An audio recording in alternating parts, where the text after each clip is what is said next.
Murakoze cyane, murakoze, ndabashimiye cyane. Abaramyi ba Kristo ni ukuri numvaga ari ibindi bindi, niyo mpamvu face to face ikenewe tukareba joy mwino minsi ndi kumva ibyishimo byinshi mu bana b'Imana. Rero joy igomba flowinga kuko this is joy cannot from the natural things, it is from Holy Spirit, is our character, is our nature. Nabo turibo nta kibazo gihari, ni ibyishimo. Mbere ibyishimo twabishaka ngo mu icupa no twabiboneraga cyangwa se mu zindi mu yindi myitozo runaka, abantu bakaba ariho bagerageza gushakisha ibyishimo, ariko true joy, ibyishimo nyakuri ni nature ya Kristo, ni nature y'Imana, kandi ni nature itifuje kwisangiza yonyine, ahubwo yagomba kwisangiza urubyaro rwayo. Imana ishimwe cyane.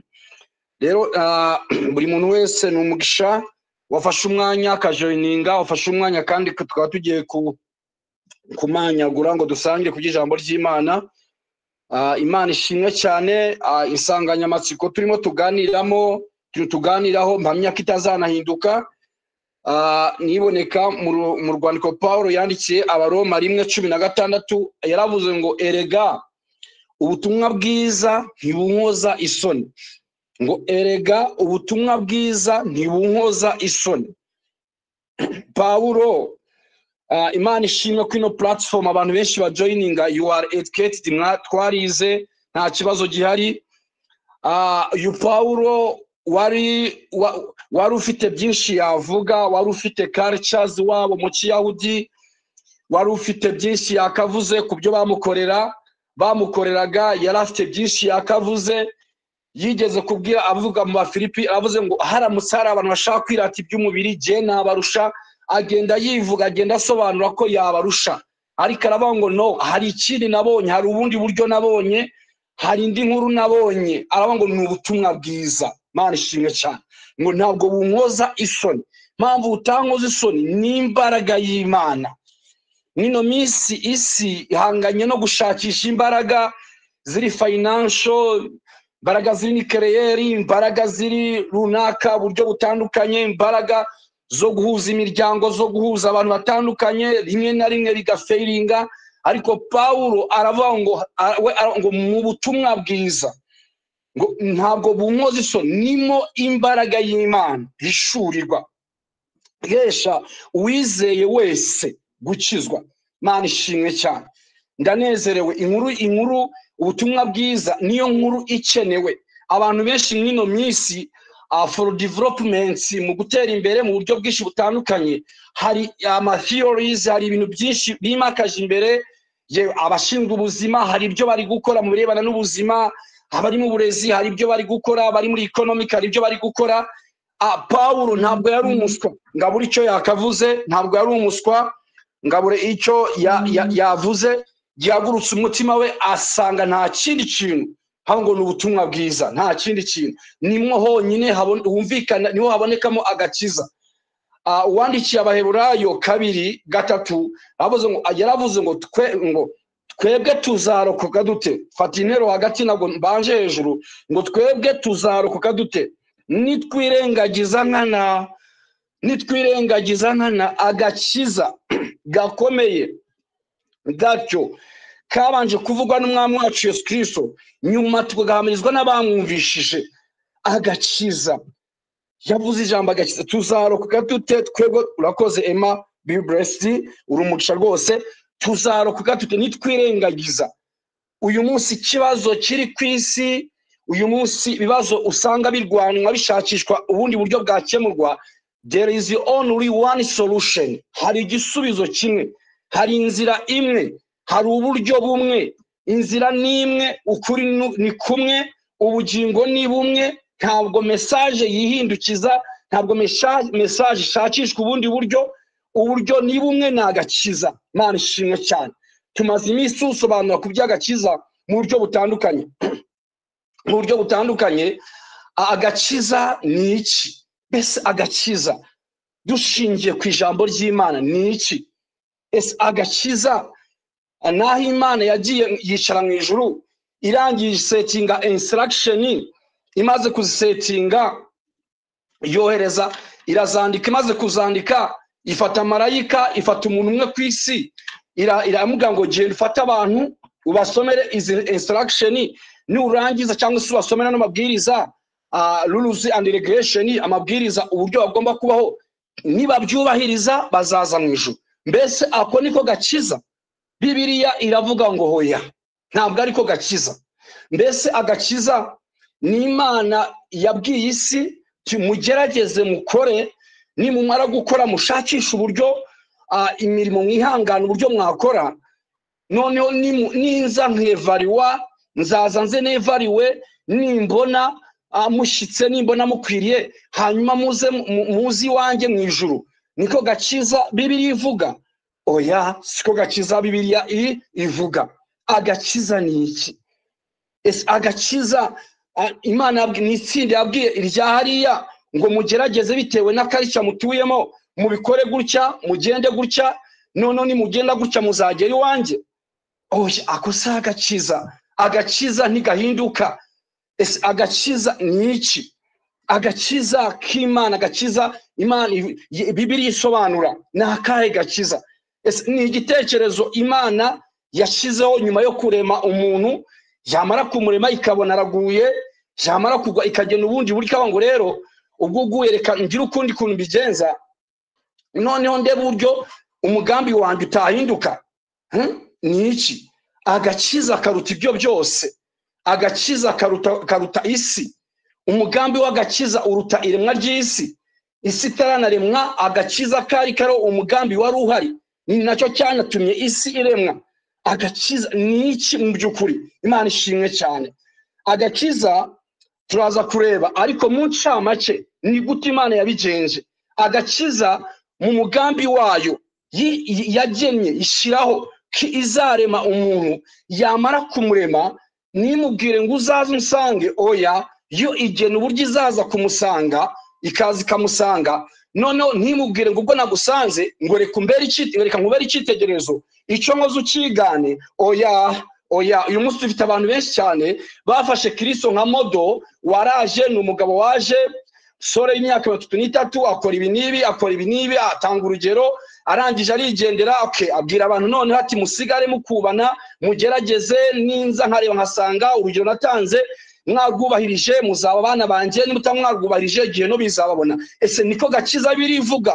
Bibiliya ukidusobanura suko yagombaga kuza. First of all, na muri term cyangwa se kuri flyer hari from shadow to the incarnation, kuva mu gicucu ugana muri substance, ugana kuri Imana yashakaga.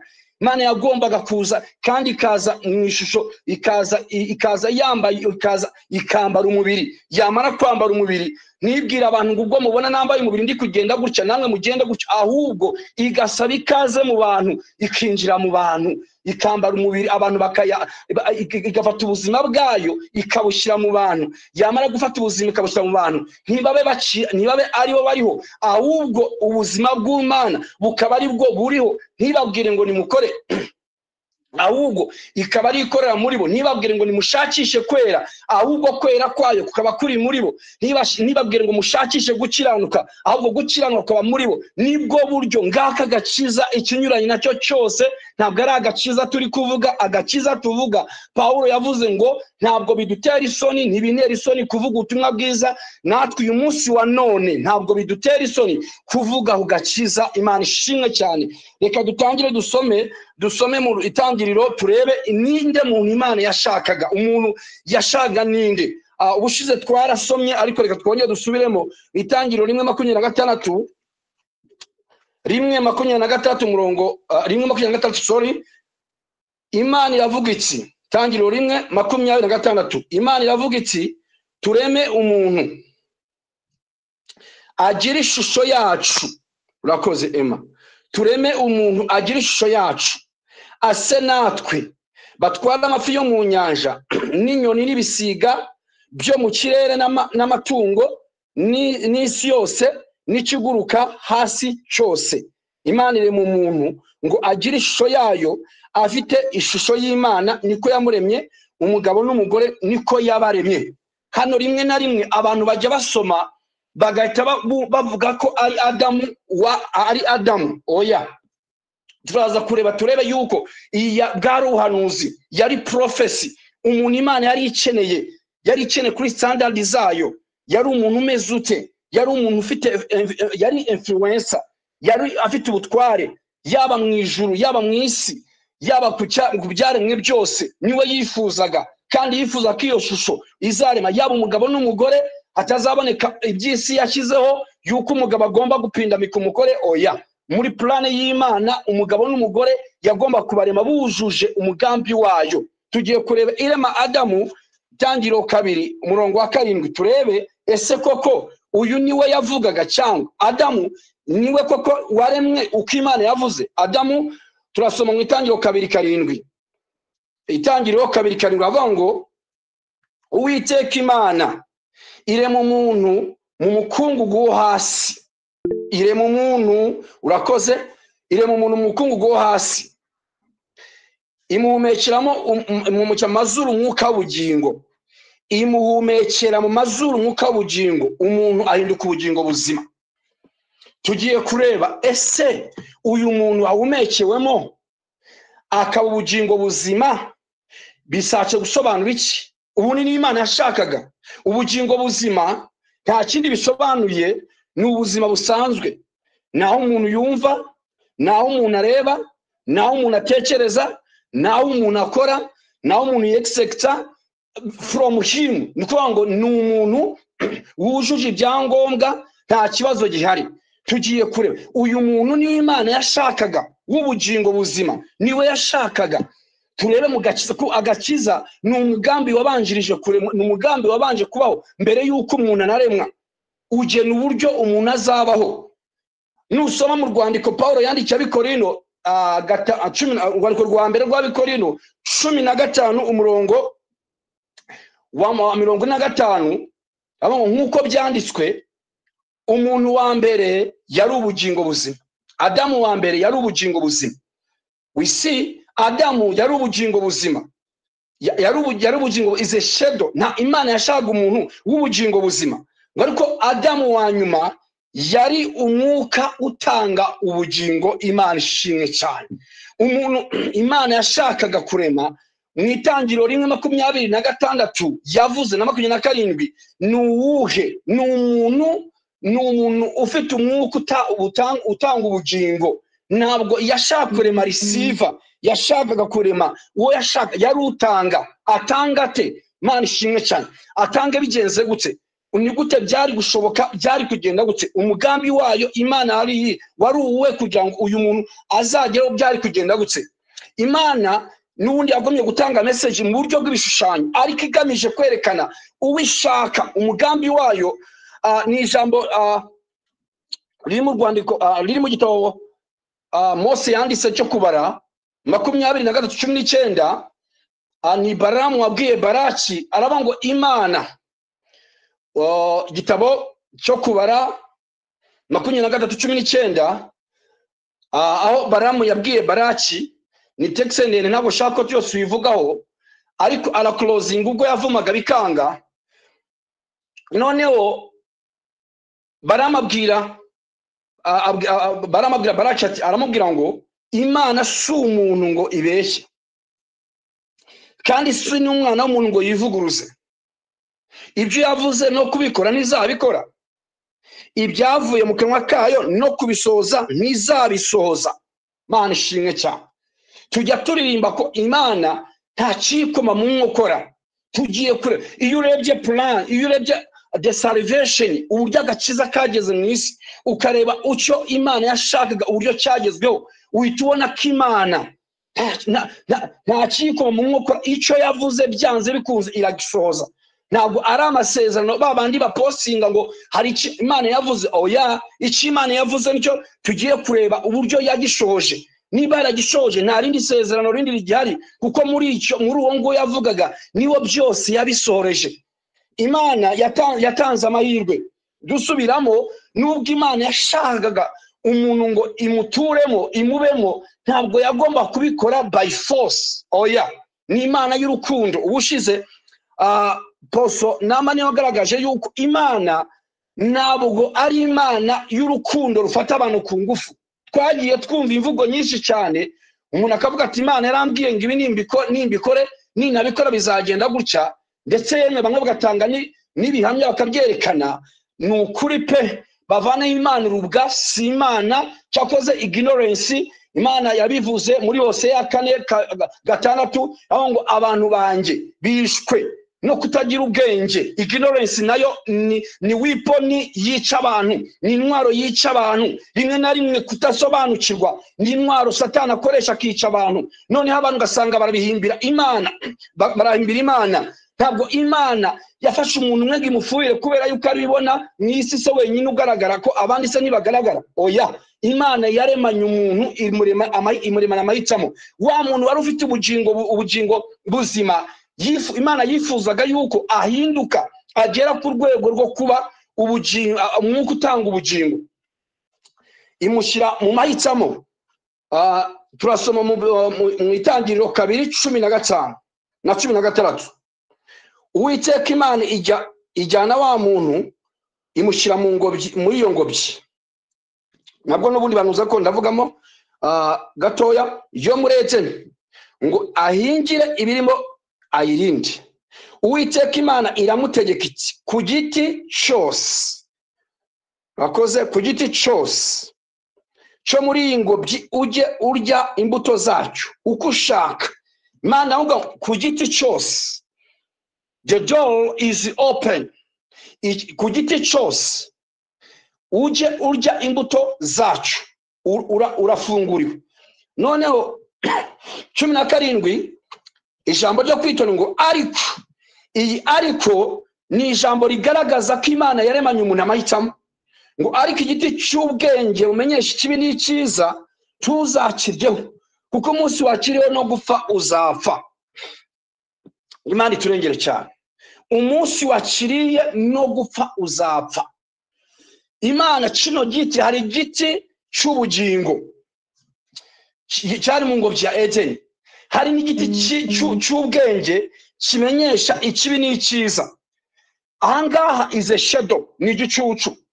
Igiti cy'ubugingo, it was type, cyari igishushanyo, cyari igicucu cy'iki cya Yesu Kristo.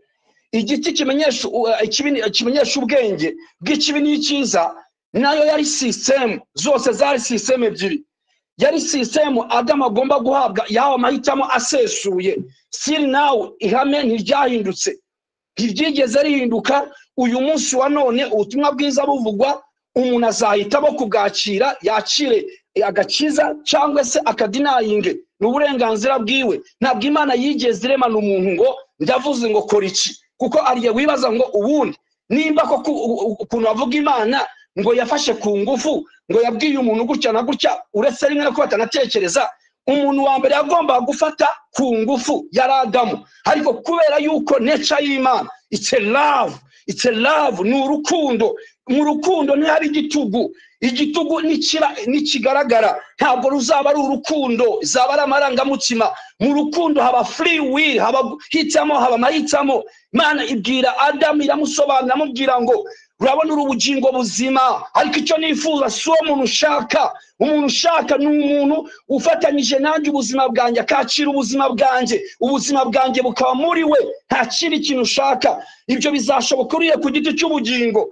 Ariko nukora ikosa ryo kudinaye ngo fata ikindi giti, ni nko kuvuga ngo uburyo bwo kuba bushoboka kugira ngo ugere kucyo nshakira cyangwa se nifuje cyangwa se nagambire ku muntu, ni uburyo uzemera ubuzima bwanjye bukajya muri wowe ukabwakira. Ariko n'ubudinayinga ntabwo bizakunda, n'urupfu ruzaba. Tudagiye tudasomye nukurikirana inkuru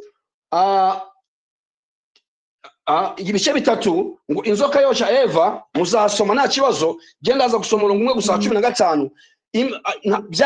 Byarangiye bigenze gutse. Hano hantu ni ikihe kintu cyabaye kuri Adamu na Eva?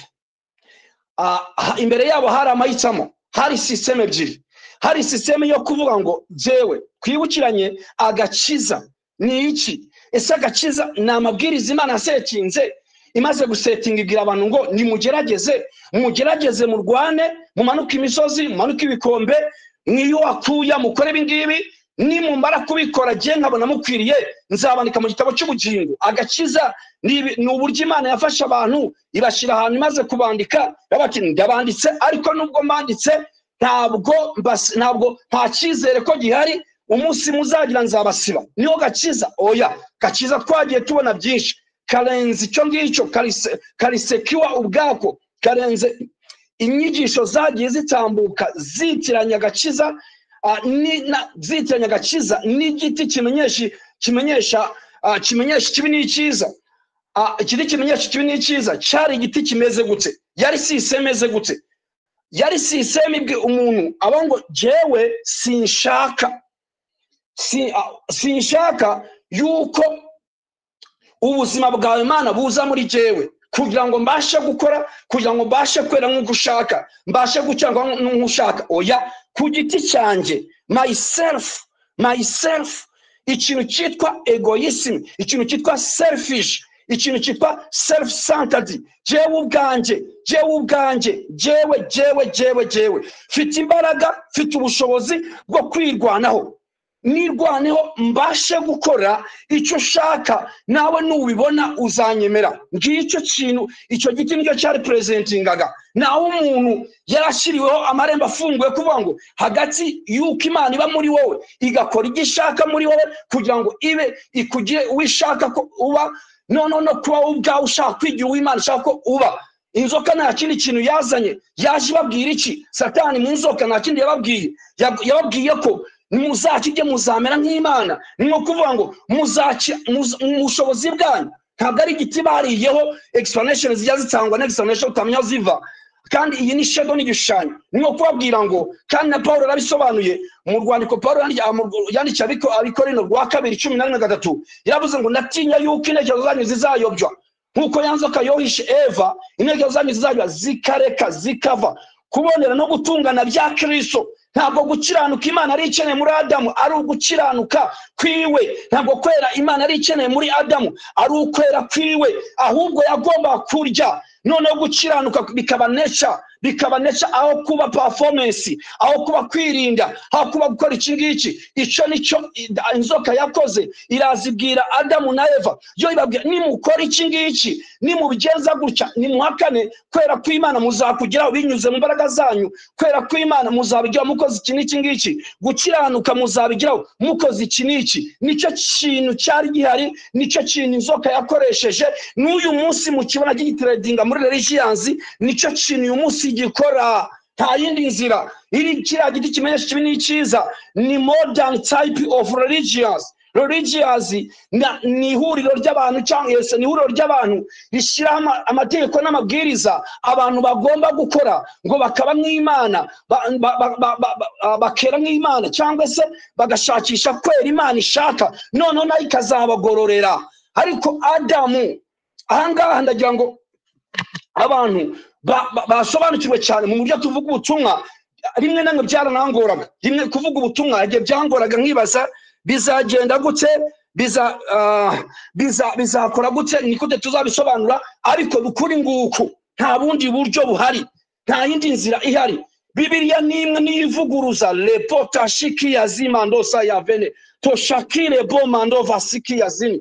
Uretse idini ryayikoresheje mu nyungu zayo zo kwangiza abantu, ariko Bibiliya ivuga umuntu umwe, nta wundi. Umuntu Imana yashakaga n'ufite umwuka utanga ubugingo, si ubugingo buzima. Ntabwo yashakaga umuntu ubugingo buzima, ntabwo yashakaga umuntu ushobora gusura abantu, umuntu ushobora kuririra abantu, umuntu ushobora kugaburira abantu. Ibyo ni byiza, nibyo usanga kenshi na kenshi barata. Leva yashakaga gutura mu muntu, niko kari agakiza. Inzozi zayo nta zindi nzozi yari ifite, nta wundi mugambi yari ifite uretse kuza gutura mu muntu. Adamu arafeiringa. Ariko Bibiliya yavuze ngo Imana si umuntu ngo ibeshye, si n'umwana w'umuntu ngo yivuguruze. Hari usubira inyuma ukibaza ngo se byagenze gute? Ntabwo Imana yigeze iba surprised sanze Adamu icyo yamubujije yagikoze. Kubera iki? Adamu yari ubugingo buzima, ntabwo Adamu yari Imana iri muri we, yari ubugingo buzima, yari umuntu ugomba kwirwanaho. Ni ikimenyetso simusiga. Habo nkanibaza ngo rimwe na rimwe nuko abanyamadini badashaka cyangwa se abantu benshi badahumuka. Niba Adamu wari mu isi iri no corrupted, wari murete hatarimo corruption, wari mu isi hatarimo ikibazo na kimwe, yarabashije gufeiringa kubera kuba nyamwijenda akanga kwakira icyo Imana yamubwiye mu bushobozi bwe. Ubundi nicyatumye Adamu aremwa yari shadow, kwari kugira ngo Imana itanga umugabo yuko bitazigera bishoboka ko umuntu udafite Imana azabaho ubuzima bw'Imana. Umuntu Imana itarimo atazagira kwera nk'uko Imana, umuntu Imana itarimo atazagira imbaraga nk'izi Imana ishaka, umuntu Imana itarimo atazagira ubwiza nk'ubwo Imana ishaka. Yari ikimenyetso simusiga. Gutsindwa kwa Adamu ni ikimenyetso abantu bose bakwiye kureberaho, aho kwishuka bavuga ngo mu bushobozi bwabo n'imbaraga zabo bazabasha kugera kuri success, bazabasha kugera ku mbaraga runaka, bazabasha kwera nk'uko Imana yera. Oya, ni ikimenyetso simusiga. Ahubwo abantu bose bakwiye kuzamura amaboko bakavuga ngo oya, ni Kristo wenyine muri twe niyo badushoboza. Ubuzima bw'Imana nibwo bwonyine bwadushoboza kugira ku cy'Imana yagambiriye ko tugomba kuba cyo. Icy'Imana yagambiriye ko tugomba kuba cyo ntabwo gishobozwa n'umuntu, kuko Adamu atararemwa umugambi wari uriho, kandi bigenwa ko bizasohora muki, bizatazasozwa n'imbaraga za muntu. Mana ishimwe cyane. Ndimo nagenda shaka kuza gusagura akanya tusenga Imana. 3:15 3:15 tugiye kureba lebo shakota labima ndova yasi. 3:15 aravuga ngo nzashira 3 itangiriro 3:15 nzashira urwango hagati yawe n'uyu mugore, no hagati y'urubyaro rwawe n'urwe, ruzagukomeretsa umutwe nawe uzarukomeretsa agatsitsino. This is another prophecy. Adamu araguye, Adamu arafeirinze. Gufeiringa, gutsindwa kwe ntigutunguye Imana, nta gitangaza kirimo. Abanyamadini benshi muzasanga ibyaba ari akamaramaza. Uzahagarara hariya ku ruhimbi abuza abantu kwiba, uzasanga ari we gisambo kiri tekiniko. Uzahagarara ku ruhimbi abuza abantu ubusambanyi, uzasanga ari ufite abagore barenze umwe kandi ari umugabo. Umukobwa uzahagarara hariya afuye abandi bakobwa babuza ubusambanyi, uzasanga ari musambanyi wa mbere. Kubera iki? It's not surprise me. Ntabwo binungura, kuko idini ryashizeho agakiza karyo. Najyaga nibaza kubera iki ubundi abanga agakiza karatakara. Ni ukuri karatakara. Nimba agakiza ka Adamu, nimba ubushobozi bwa Adamu yarafeirinze. Umuntu ushaka kubaho nka Adamu we ku giti cyiwe ngo ndashaka kwemeza Imana, azafeiringa, azatakaza ibyo afite. Igitabo azagisigamo rwose, nta gitangaza kirimo. Ariko agakiza Imana yateganije, saho umuntu akora, saho umuntu yirwanaho, saho umuntu agerageza. It's God himself in man. Ni Imana mu muntu bwayo, ni Imana mu muntu bwayo yikorera. Zekota shiyabini, si imbaraga zanjye, si ubwenge bwanjye.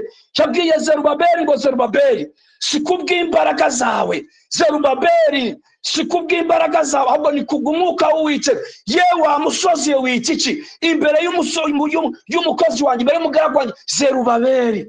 There is a power. Nta mbaraga zihari mu bushobozi bwa muntu bwo overcoming ibintu. Nyir'ubwite wari ufite imbaraga, watanze urubyaro rwavuze rufite icyaha, rufite urupfu, rufite satanic system. Ni urubyaro Imana yabwiye Eva na Adamu, iravuga ngo urubyaro, hari urubyaro rw'umugore, hari n'urubyaro rw'inzoka. Urubyaro rw'inzoka ni urubyaro nyabaki, urubyaro rufite muri rw'icyaha. Nyuma Adamu aguye, abantu bose yabyaye bose gukira kwabo konyine kwari muri hehe? Kwari mu rubyaro. Uruhe rubyaro? 15 Tubasubiremo mu itangiro 3:15 ngo nzashira urwango hagati yawe y'umugore no hagati y'urubyaro rwawe n'urwe ruzagukomeretsa umutwe nawe uzarukomeretsa sisi. Hano bashizemo mu cyongereza bashyize mu kintu rukomeretsa ariko mu cyongereza ni clashing. Icyo Adamu akoze igutsindwa kwa Adamu kubaye nta wundi muntu uzakora restoration, nta wundi muntu. Subira mu itangiro aho natangiri, agakiza si Imana yatumye umuntu kurwana intambara, si Imana yatumye umuntu gukora imirimo runaka, si Imana yatumye umuntu kwirwanaho. Never. Imana iravuze ngo mu rubyaro rw'uyu mugore. Uruhe rubyaro ko twagiye turusobanurirwa? Aburahamu yararubwiwe ko rubyaro rwabwiwe rwaravuzwe, ruvugwa ko ruzabyarwa n'umugore. Iyi ni interuro iteye ubwoba. Dusanga tuzi ko bundi bavuga umuntu nakubwiye ngo uri umwana w'umugore cyaba ari ikibazo cyangwa se uruwanyuko. Ikeshi na keshi bivuzwe mu cyo w'ikinyarwanda ni ugutukana, ariko I believe ko n'ahandi hose ariko bikeye. Murabizi ko imbuto ibyara ni imbuto y'iki? Ni imbuto y'umugabo. Hano hantu Bibiliya Imana yavuze ngo please icyo ngiye kuzakora, there is no intervention of a sin of man. Ntabwo ari intervention y'urubuto rw'umugabo. Never. Because the sin of man is already corrupted. Sin of man imaze kuba corrupted. Hari imbuto yindi, iyi mbuto the sin iri no corrupted, iri no fairy, iri full of victory, iri full power, iri full success. Muri yo mbuto nta kubora kurimo. Niyo mbuto urubyaro rw'umugore. Ni nko kubwira Adamu na Eva nibo bambere babwiye ubutumwa bwiza. Ubutumwa bwiza niba ukoze isoni. Mana yavuze ubutumwa bwiza, ni gute dutinya kuvuga ubutumwa bwiza? Ni gute dutinya abantu? Imana ubwayo yaravuze ngo mu rubyaro, mu ruhe rubyaro. Mana ishimwe cyane, urubyaro rwarivuze rumaze kugera ku isi. Imana yarivuze ngo aha umuntu arafayirinze, ariko umugambi wanjye ndawukomeje. Ndashaka kurema umuntu uzaba ndimo.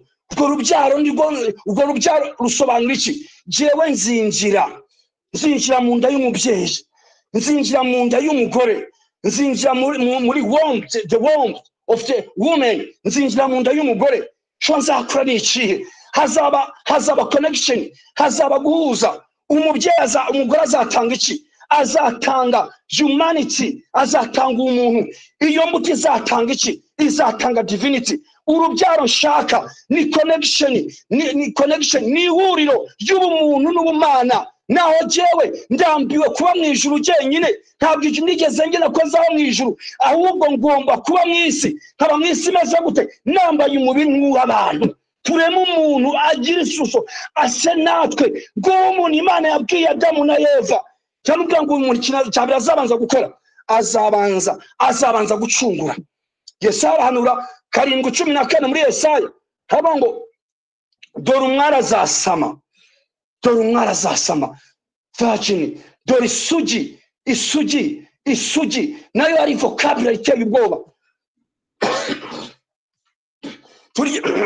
Turi mu rugendo rwo kureba incarnation, twavuga crucifixion, twavuga kubambwa nibyo, twavuga resurrection nibyo, twavuga Yesu Kristo wakubiswe nibyo, ariko incarnation niyo yari ikintu gikomeye cyane. Imana muri Yesaya and Holy Spirit aravuga ngo urakoze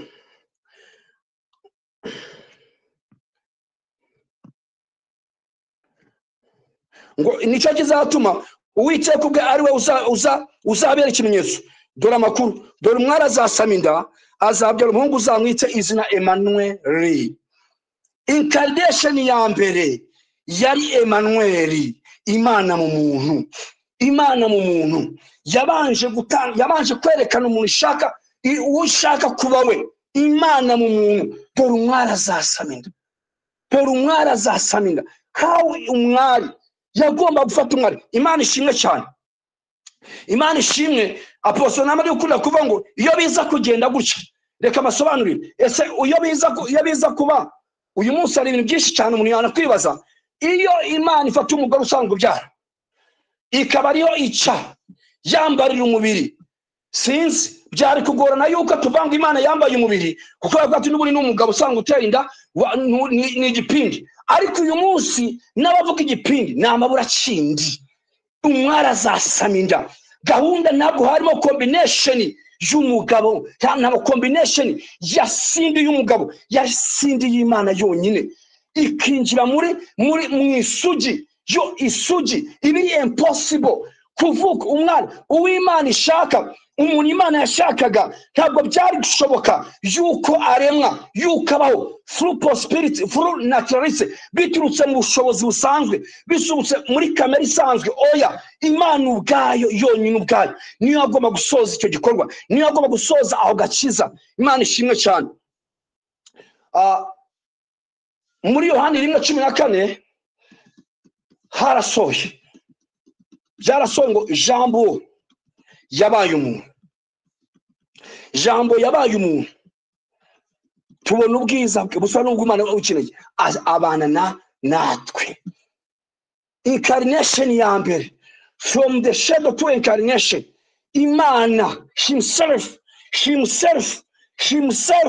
she decides hari igihe tuva ngo urukundo rw'Imana tutabanje kwicara ngo twumve neza incarnation ifata neza ntabwo Imana yagennye ku umuntu ari uko Adamu amaze kugwa never before Adam fall mbere yuko Adamu agwa yagennye kizaba umuntu bijye binumvikana ntabwo kuba umuntu Imana yari yarabigennye yabigenye ari uko Adamu aguye aha before Adam creation mbere yuko aremwa niwo mugambi wari uwayo yuko iba iki izi kambara umuntu ikambara umubiri yakwambara umubiri umuntu n'ubumana bigahura bigakora ugakora bigahana bikahakaba union none ubuzima bw'Imana bukaba ari bwo buba mu umuntu ntabakiriho ashingiye kuri natural life ubuzima buhumeka ubuzima bugenda ubuzima butekereza ubuzima buri limited somehow ahubwo ahabwe unlimited power ahabwe unlimited wisdom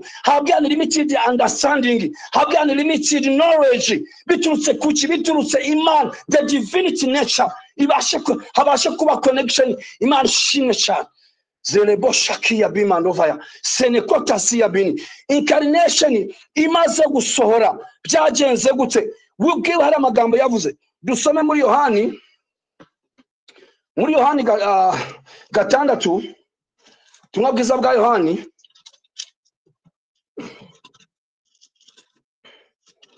tumwa bwiza bwa Yohani 6:53 kugeza 57 nibonagana ku musozo ngo tusenge Imana from shadow to incarnation this one he come the purpose ni yihe imuzanye first of all he come to become a redeemer kugwa kwa Adamu kwatumye incarnation igomba kubanza kwerekana urakoze cyane hagomba kuba redemption hagomba kuba gucungura hagomba kuba restoration icyo Adamu yatakaje kugwa kwa Adamu Mana ishimwe cyane Bibiliya ndayikunda cyane uburyo isobanutse uburyo isobanuka tutarasoma uyu murongo urera Adamu kuba kwe nta kundi nuko ari igiti cy'ubugingo cyari shadow ya Kristo Mana ishimwe cyane uyu munsi kugwa kw'abantu guferinga kw'abantu kuzaturuka hehe Paulo abwira abagalatiya yabwiye abagalatiya ibice 5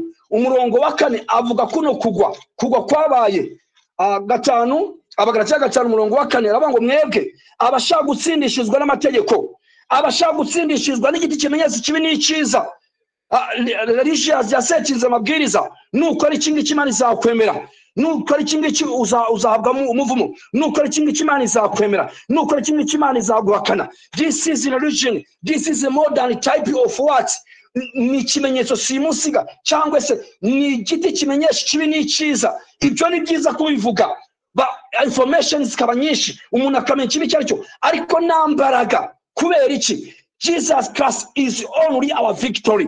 The victory is possible only this life. Giti cy'ubugingo cyonyine cyari present cyavuga Yesu Kristo. Paulo abango mwebwe abagalatiya 5 umurongo wa 4 mwebwe abashaka gutsindishizwa n'amategeko mutandukanijwe na Kristo subiremo mutandukanijwe na Kristo Adamu niwe muntu wa mbere watandukanijwe na Kristo niwe muntu wa mbere igihe yahitagamo kubaho yigenga igihe yahitamo kubaho ari rebellion niwe muntu wa mbere winjiye winjiye mu gutandukana na Kristo. Uyu munsi amadini nta kindi kintu akora ni ugutandukanya abayoboke bayo na Kristo, ababwira ko bazigwanaho. Sarapisha nkiya vini nendo saya bene kotashia rereza kotashi ezankeya bini.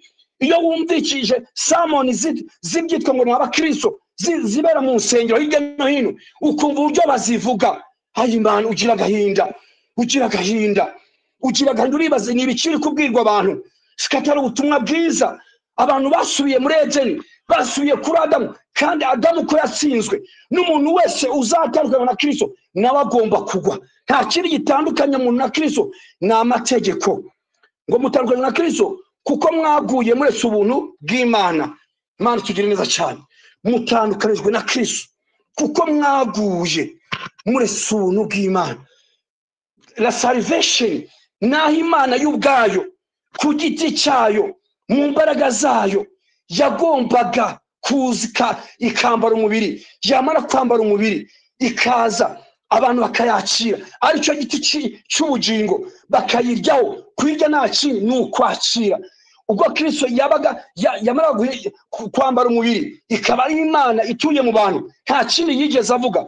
Yohana 6:53 kugeza 57 Yesu arababwira ati ni ukuri ndabwira yuko nimutarya umubiri w'umwana w'umuntu. Zeminiza kurya nimutarya umubiri, ubuzima buri muri Kristo. Nimutakira Kristo, kurya ni ukwakira. Nimutakira Kristo, uwo mubonye Kristo muri kureba uyu niko Imana yifuza ko muba. Mwishaka umwigana, ntabwo aje kuba icyitegerezo ngo mwigane, ahubwo aje kubereka Imana iyo ariyo, kandi aje kubereka abo Imana ishaka baribo. Imana ntigishaka kuba yonyine ngo yibane, ishaka kubana n'abantu kandi ikaba mu bantu. Ibyaremwe byose bishaka kubona umuntu binyuze mu Mana. Nimutarya umubiri w'umwana w'umuntu ntimunywe n'amaraso ye, nta bugingo muba mufite muri mwe.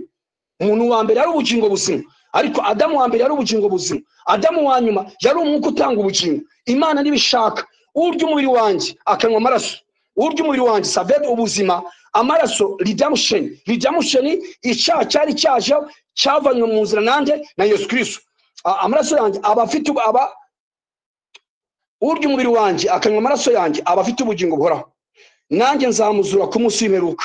Nuko umubiri wanjye kuko umubiri wanjye ari byo kurya by'ukuri n'amaraso yanjye ari byo kunywa by'ukuri. Urya umubiri wanjye akanywa amaraso yanjye aguma muri je, nanjye nkaguma muri we. Nk'uko Data ahoraho yantumye, nanjye nkaba ndiho ku bwa Data, niko urya nawe azabaho ku bwanjye. This is a full message. This is the shadow from shadow to incarnation. Ntabwo agakiza, ntabwo Imana yigeze igena generation izabaho ku bwayo. Urya nk'uko Data yantumye nkaba ndiho kubwiwe, niko namwe urya. Icyambere nguma muri we, nawe akaguma muri jewe. Kabiri, nk'uko ndo ku bwa Data wantumye, nanjye urya jewe abaho ku bwanjye. Ntabwo Imana yigeze igena agakiza umuntu azakora kubwiwe, umuntu azakora ku mbaraga ziwe. Imana nishimwe cyane. Tugana ku musozo, yari topic, yari subtopic, shadow to incarnation. Incarnation ni iki? Cyari igihamya cy'Imana, ni umugambi w'Imana yo yari ikeneye. Ntabwo yari ikeneye abantu bariho banyamwigendaho, cyangwa se kwirwanaho, cyangwa se kugerageza amahirwe, cyangwa se kureba niba bikunda cyangwa se bidakunda, cyangwa se kuvuga ngo reka ndebe ko bizakunda. Oya, yari ishaka abantu. Ni Imana yanze kwicara yonyine, iravuga ngo ndashaka kwisangiza abantu, kandi kiba baribo babisaba. Ni umugambi wanjye, ntabwo ubugingo buhoraho aricyo tugomba gusaba. Oya, Bibiliya iravuga ngo Adamu, dusoza mu Baroma 5:17, Abaroma 5:17 niho tugiye gusoreza. Abaroma 5:17 harasobanura iki? Abaroma 5:17 shadow hari icyo yakoze, kuko ubwo igicumuro cyumwe cyateye ku rupfu rw'imikwa n'umwe. Shadow yakoze ikosa, shadow yakoze icyaha, yakoze ntabwo yibye, ntiyasambanye, yishe. Ibyo byose byaje azirizati y'icyo yakoze. Umuntu we icyo yakoze Adamu nta kindi cyatumye icyaha kigera mu isi, kigatuma urupfu rugera mu isi. Urupfu ruvugwa hanga n'ubwo urw'umubiri rwaziyeho kwari ugutandukanya, habaye cut off, habaye gutandukana kw'Imana n'umuntu. Jesus Christ yagomba kuza kurestoringa, kuza kongera guhuza, kuza kongera kunga umuntu n'Imana. Nibunge gusa ngo ibunge biherekera aho ngaho, ahubwo ikaba mu muntu. Niwo wari umugambi wayo. Abaroma 5:17 baravuga ngo kuko ubwo igicumuro cy'umwe cyateye ko urupfu rw'imikwa n'umwe, ni nako ababyawe abahawe ubuntu busesekaye n'Imana yo gukiranuka bazarushaho kwimikwa ubugingo n'umwe, ari we Yesu Kristo. Imana ishimwe cyane. Nk'uko Adamu ubutumwa bwiwe bwari ubuhe, yabujijwe kuba nyamwigendaho, yabujijwe kurya igiti kimenyesha icyiza n'ikibi, aricyo giti gisobanura kwirwanaho. N'uyu munsi message niyo. Kristo yarabyivugiye, aravuga muri Yohana 14:6 aravuga ngo ni jewe nzira. Imana ishimwe cyane. Ni jewe nzira, ni jewe kuri, ni jewe bugingo, ni jewe nzira. Amen. Nta handi Imana yigeze igena, nta bundi buryo Imana yigeze igena, nta n'ahantu yigeze igena umuntu azabasha kubaho mw'Imana. Ni jewe bishobokeramo gusa, nta handi bizigera bishoboka. Urubyaro ruriho nje kurucungura. Icyambere ndabanza nkating off. Icyambere azabanza rushungure. Hari ikosa ryakozwe, hari icyaha cyakozwe, ndabanza nyihanirwe through humanity. Jesus Christ arabanza hanwe, namara guhanwa aracirwa urubanza, namara gucirwa urubanza aracirwa yiteka, namara gucirwa yiteka arahanirwa icyo icyaha cyazanye cyose. Narangiza arakatinga, aravanaho Adamic lineage, aravana urubyaro rwose rwatutse muri rebellion, araruvanaho. Namara kuruvanaho arafata abantu abunge n'Imana. Ariko uyu munsi tiri nawe yamaze kutwunga n'Imana. Turahamagarira abantu kwakira kwiyunga.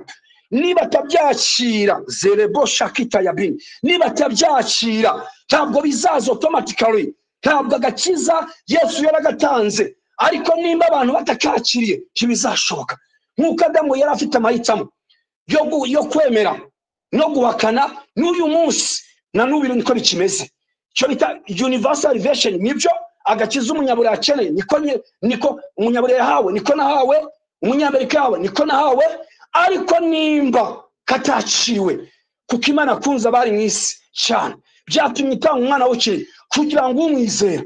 Principe iracyari imwe, kugira ngo umwakire yakire Imana, yakire bigene gute. Imana umugambi wayo nukiza gutura mu muntu. Ntabwo umwakira ngo numara kumwakira bitangire kubaho ubwawe. Oya, numwakira birasaba ko ugomeza kubaho. Niwe nzira, niwe kuri, niwe bugingo. Imana ishimwe cyane. Niwe kuri, niwe bugingo, nta kundi kuri. Ukuri ninde?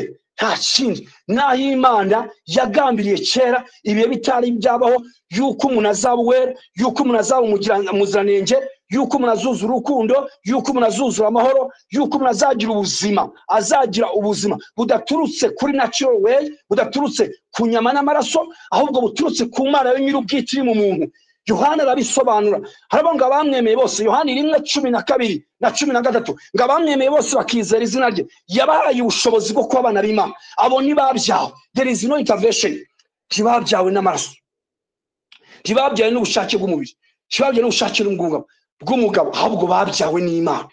Jeoje ukuri ni kumwe, ni guhinduka, nta kundi kuri. Nimutarya jewe ntibishoboka, nimutanywa jewe. Kristo yaje kugaragaza agaragaza Imana ushaka. Amaze gucungura, Bibiliya yavuze ngo urubyaro rw'uyu mugore ruzakumena umutwe. Ni ikihe kintu aba nawe uzakomeza gasisino? Ni ubuhe buryo? Kristo ku musaraba twarabibonye mu byiciro byatambutse. Kristo urupfu yapfuye yarenze urwo twerekwa kuri filimi. Inkoni yakubiswe, mubabaro y'experiencinze, si wo mubabaro tureba hariya. yexperience urupfu rwo gutandukana n'Imana, yatandukanye nayo kuyavuga ngo Mana yanjye n'iki kikundekesheje. Yari yakiriye separation, abona uburyo gutandukana n'Imana cyari ikintu gikomeye, ararupfa. Urwo rupfu yapfuye surwiwe, yapfuye urupfu rw'abantu batuye isi, yapfuye urupfu rw'inyoko muntu kugira ngo bigenge bitse, kugira ngo bizagenge bitse. Akora buri kintu cyose arangije ngo birarangiye. Byagomba guhamya n'iki? N'umuzuko, his resurrection. Niyo kumuzuko wiwe ni ijambo ryavuga ngo urubyaro rwe ruzakumena gahanga. Niki kizamuna gahanga? Icyaha cyarabaye, cyaratsinzwe. Icyaha cyaratsinzwe. Kumuzuko wa Kristo niriyo substance yo gutsindwa kw'icyaha. Urupfu rwaratsinzwe.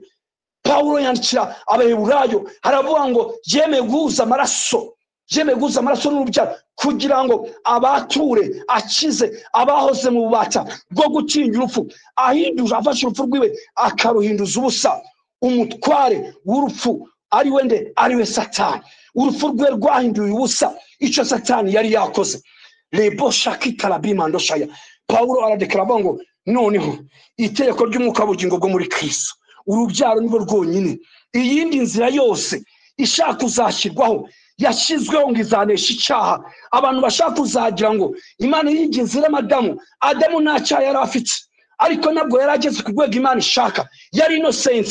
Nubwo umuntu atakora icyaha na kimwe, nubwo umuntu yakwibombarika akwitwararika, hari abantu bashyizeho siseme, simbavuze bo noneho bashyizeho siseme ngo hari uburyo bitaza abantu bakagenda kubakirwa amazu babamo bitaje abandi bantu ngo kugira ngo ibyaha bitabageraho. Izo nzira zose, ako kavuyo k'amadini yagiye ashyiraho, iyo Babuloni yagiye ishyirwaho, abantu bagomba kuyisohokamo. Inzira ni imwe, gukira ni kumwe, ni urubyaro rwonyine nirwo rwatanze intsinzi. Muri rwo harimo gutsinda, muri rwo harimo ubugingo, muri rwo harimo imbaraga, muri rwo harimo amahoro, muri rwo harimo buri kintu cyose Imana yateganyije itararemwa. Ni muri we tubasha kubonera ubutsinzi nta handi hantu. Imana ishimwe cyane, Imana ishimwe cyane. Reka dusenge. Nashimira buri muntu wese wafashe umwanya agatega amatwi.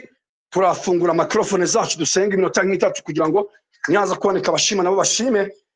Turafata dusenge. Ariko this iteko ry'umwuka w'ubugingo bwo muri Kristo, urubyaro nibwo rwonyine rwari rufite ubushobozi bwo kutuvanaho icyaha, bwo kuvanaho icyaha hagati y'umuntu n'Imana. Kabiri, urubyaro nirwo rwari rufite itegeko ryo gutsinda urupfu. Nerezeke tashiya bimandoshaya. Ndaguhanurira uyu mugoroba, niba barakiriye Kristo muri wowe, nta rupfu rugifitemo uburenganzira, nta presi y'urupfu.